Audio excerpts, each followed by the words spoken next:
দুর্গম এলাকা বা যেখানে আমাদের ঝুঁকিপূর্ণ এলাকা রয়েছে, আমরা ইতিমধ্যে নির্বাচন কমিশন, জেলা প্রশাসন, উপজেলা প্রশাসন এবং আমরা এবং অন্যান্য আইন শৃঙ্খলা বাহিনী সাথে গোয়েন্দা বাহিনী মিলেও আমরা সেগুলো চিহ্নিত করেছি। সে সকল ক্ষেত্রে আমাদের সেনাবাহিনী, পুলিশ, বিজিবি, আমাদের 3 বাহিনীরই বিশেষ নজর থাকবে এবং সেসব জায়গায়ও আমরা ছোটখাটো করে, হয়তো আপনারা জানেন না, ছোটখাটো করেও আমরা বেশ কয়েকটা মহড়া বা এক্সারসাইজ বা অনুশীলন করেছি। এবং আপনারা জানেন যে সিসিটিভি ক্যামেরা ইতিমধ্যে সকল জায়গায় স্থাপন করা হয়েছে, ঝুঁকিপূর্ণগুলোয় 6টা করে করা হয়েছে। যে সকল জায়গায় কোনো ফেন্সিং বা নিরাপত্তা বেষ্টনী ছিল না, প্রত্যেকটি কেন্দ্রে নিরাপত্তা বেষ্টনী স্থাপন করা হয়েছে।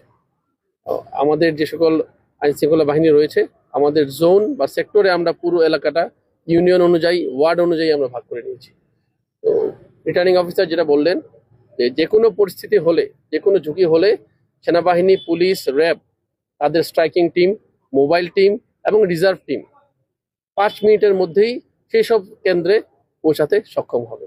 সুতরাং যে কোনো ধরনের কার্যক্রম, উদ্ভূত পরিস্থিতি, ঝুঁকি, আক্রমণ, হুমকি যাই হোক না কেন, আমাদের সকল বাহিনী একযোগে আমরা সেখানে পৌঁছতে সক্ষম হব।